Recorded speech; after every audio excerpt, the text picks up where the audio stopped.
ஆன்மீக உறவுகள் அனைவருக்கும் என் அன்பான வணக்கங்கள். நாளைய தினம் செவ்வாய்க்கிழமை மகா சங்கடகர சதுர்த்தி வருகிறது. விநாயகர் சதுர்த்திக்கு முன்பாக வரக்கூடிய தேய்பிறை சதுர்த்தி நாளை தான் நம்ம மகா சங்கடகர சதுர்த்தி நாள்னு நம்ம கொண்டாடுறோம். வருடம் முழுவதும் சங்கடகர சதுர்த்தி விரதம் இருந்து வழிபாடு செய்த பலனை இந்த ஒரு நாள் விரதம் இருந்து வழிபாடு செய்கிறதுனால நம்ம பெறலாம். விநாயகரோட அருள் பரிபூரணமாக நமக்கு கிடைக்கும். அப்படிப்பட்ட மகா சங்கடகர சதுர்த்தி நாள் அன்னைக்கு எளிமையான முறையில் வீட்டில் வழிபாடு செய்யும் முறையை பற்றி தான் இந்த பதிவில் நம்ம பார்க்க போகிறோம்.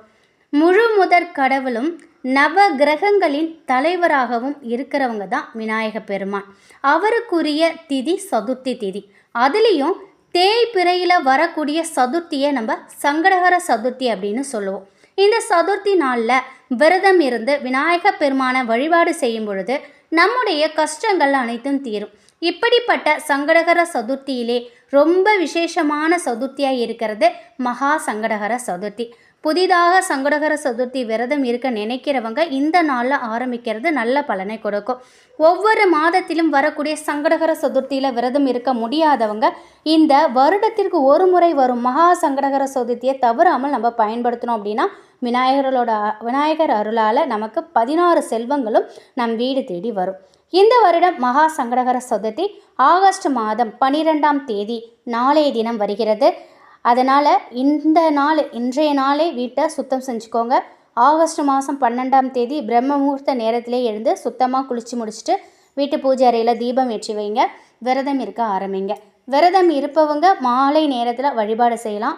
விரதம் இருக்க முடியாதவங்களும் இந்த வழிபாட்டை செய்யலாம். இப்படி இந்த வழிபாட்டை செய்யணும்னு நினைக்கிறவங்க காலை 10:45 11:45 இல்லைன்னா மாலை 5 மணியிலிருந்து இரவு 10:30 மணிக்கு இந்த வழிபாட்டை நீங்கள் செஞ்சிடுங்க. வீட்டில் விநாயக பெருமான் எந்த ரூபத்தில் இருந்தாலும் அவங்கள சுத்தம் செய்து சந்தனம் குங்குமம் வச்சுக்கோங்க. அதாவது சிலை இருந்தாலும் சரி, படம் இருந்தாலும் சரி. சிலை இருந்தால் ஒரு எளிமையான அபிஷேகம் பண்ணிக்கோங்க. அடுத்து அவங்களுக்கு பிடித்தமான அருகம்புல மாலையாக கட்டி போடுங்க. முயன்றவங்க வெள்ளருக்கு பூ மாலை போடலாம். இல்லைன்னா வாசனை மிகுந்த ஏதாவது ஒரு மலரை பயன்படுத்தி கூட மாலை போடலாம். அடுத்தது விநாயகர் பெருமானுக்கு முன்னாடி 11 அகல் விளக்கில் நல்லெண்ணெய் ஊற்றி தீபம் ஏற்றுங்க. இந்த தீபம் ஒரே நேர்கோட்டில் இருக்கணும். இந்த தீபம் கிழக்கு பார்த்தவாறு இல்லைன்னா வடக்கு பார்த்தவாறு இருக்கலாம். அதுக்கப்புறம் இந்த தீபத்திற்கு முன்னாடி ஒரு வாழை இலை விரித்து அதில் மஞ்சள் பிள்ளையாரை பிடிச்சு வைங்க. பிள்ளையாருக்கு அருகம்புல் சாற்றி மலர்கள் வைங்க. பிள்ளையாருக்கு முன்னாடி நெய்வேத்தியம் வைங்க. சர்க்கரை பொங்கல், சுண்டல், பாயசம், பொரிக்கடலை, தேன், கொழுக்கட்டை, பழங்கள், இல்லை ஏதாவது ஒரு இனிப்பு வகைகள் எதெல்லாம் உங்களால் செய்ய முடியுதோ உங்கள்கிட்ட இருக்கோ அதை நீங்கள் வைக்கலாம். அதுக்கப்புறம் பார்த்தீங்கன்னா இந்த அச்சுவல தீபம் கூட நீங்கள் ஏற்றலாம். அச்சுவல தீபம் ரொம்ப ரொம்ப விசேஷமானது. அதுவும் சதுர்த்தியில் இந்த அச்சுவல தீபம் ஏற்றுவது மிகுந்த பலனை கொடுக்கும். 2 அச்சு வெல்லத்தில் அந்த குழி இருக்குது பார்த்தீங்களா, அதை கொஞ்சமாக நெய் விட்டு தீபம் ஏற்றுங்க. அது கொஞ்சமாக சின்னதாக தான் இருக்கும் குழி, அதில் கொஞ்சம் தான் நம்மளால் நெய் ஊற்ற முடியும். நெய் தீபம் கட்டாயம் ஏற்றுங்க. அது ஒரு 5 நிமிஷம் எரிந்தாலே போதுமானது. எரிஞ்சு முடித்ததும் இரவு அந்த வெள்ளைக்கட்டியை தண்ணியில் ஊற வச்சுட்டு படுத்துருங்க. மறுநாள் காலையில் வீட்டுக்கு ஒதுக்குப்புறமாக மரங்களுக்கு கீழே இருக்கக்கூடிய அந்த எறும்பு புத்துகள்கிட்ட எறும்புகள்கிட்ட அப்படியே ஊற்றி விட்டுட்டிங்கன்னா அதை எறும்புகள் சாப்பிடும். இந்த மாதிரி நம்ம ஒவ்வொரு மாதத்திலும் வரக்கூடிய சதுர்த்தியில் நம்ம செய்துட்டு வரும்பொழுது நம்முடைய கர்ம வினைங்கிறது படிப்படியாக குறையும். உங்களால் முடிந்தால் நீங்கள் இதை கூட செய்யலாம். அதுக்கப்புறம் பார்த்தீங்கன்னா நல்ல வாசனை மிகுந்த உதிரி பூக்களை கையில் வச்சுக்கோங்க. உங்களுக்கு தெரிந்த விநாயகர் மந்திரத்தை 108 முறை சொல்லி அர்ச்சனை செய்யலாம். எந்த மந்திரமுமே எங்களுக்கு தெரியாது அப்படின்னு நினைக்கிறவங்க ஓம் கணேசாய நமக இந்த மந்திரத்தை சொல்லி கூட நீங்கள் அர்ச்சனை செய்யலாம். விநாயகர் அகவலை பாராயணம் செய்வது ரொம்ப சிறப்பு. அதுக்கப்புறம் தீபதூபம் காட்டி உங்களோட வழிபாட்டை முடிச்சுக்கலாம். 11 முறை தோப்பு கண்ணை போடுங்க. முடிஞ்சவங்க பக்கத்தில் உள்ள கோவிலில் நடக்கக்கூடிய சங்கடகர சதுர்த்தி அபிஷேகத்தில் கலந்துக்கோங்க. கூடுதல் பலன் கிடைக்கும். அதுக்கப்புறம் பார்த்திங்கன்னா அன்று இரவு, அதாவது நாளை இரவு சந்திர தரிசனம் செய்து விரதத்தை நீங்கள் பூர்த்தி செய்யலாம். விரதம் இருந்தவங்க சக்தி வாய்ந்த இந்த அற்புதமான நாளில் விநாயகர் பெருமானை வீட்டிலேயே வழிபாடு செய்கிறவங்களுக்கு அனைத்து விதமான சங்கடங்களும் நீங்கும். நாளைய தினம் மகா சங்கடகர சதுர்த்தி ரொம்ப ரொம்ப விசேஷமான ஒரு அற்புதமான நாள். இது வரைக்கும் நீங்கள் சதுர்த்தியில் விரதம் இருக்கலை, அதாவது நீங்கள் கோயிலுக்கு போகலை, வழிபாடு செய்ய முடியல அப்படின்னு நினச்சவங்க கூட நாளைய தினம் வரக்கூடிய வருடத்தில் ஒரு முறை வரக்கூடிய இந்த மகா சங்கடகர சதுர்த்தியில் நீங்கள் விநாயகரை வணங்குங்க. கண்டிப்பாக உங்கள் வாழ்க்கையில் நல்ல முன்னேற்றம் கிடைக்கும்.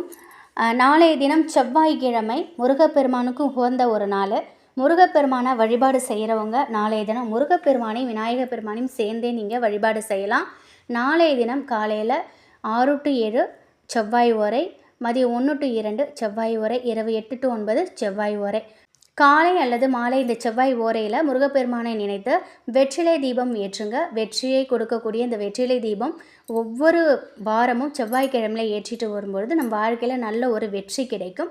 அது மட்டும் இல்லாமல் மதியம் செவ்வாய் ஓரையும் குளிகை நேரையும் சேர்ந்து வரக்கூடிய 1 மணியிலிருந்து 1:30 வரைக்கும் உங்களுடைய கடன், அதாவது நீங்கள் யாருக்கிட்ட கடன் வாங்கியிருக்கீங்களோ அவங்கள்ட்ட ஒரு தொகையை இந்த செவ்வாய்க்கிழமையில் செவ்வாய் ஓரையும் குளிகை ஓரையும் சேர்ந்திருக்கக்கூடிய குளிகை நேரமும் சேர்ந்திருக்கக்கூடிய இந்த ஒரு நேரத்தை பயன்படுத்தி கொஞ்சம் கொஞ்சமாக நீங்கள் கடனை கொடுத்துக்கிட்டு வந்தீங்கன்னா படிப்படியாக உங்களுடைய கடன் பிரச்சனை கண்டிப்பாக தீரும்.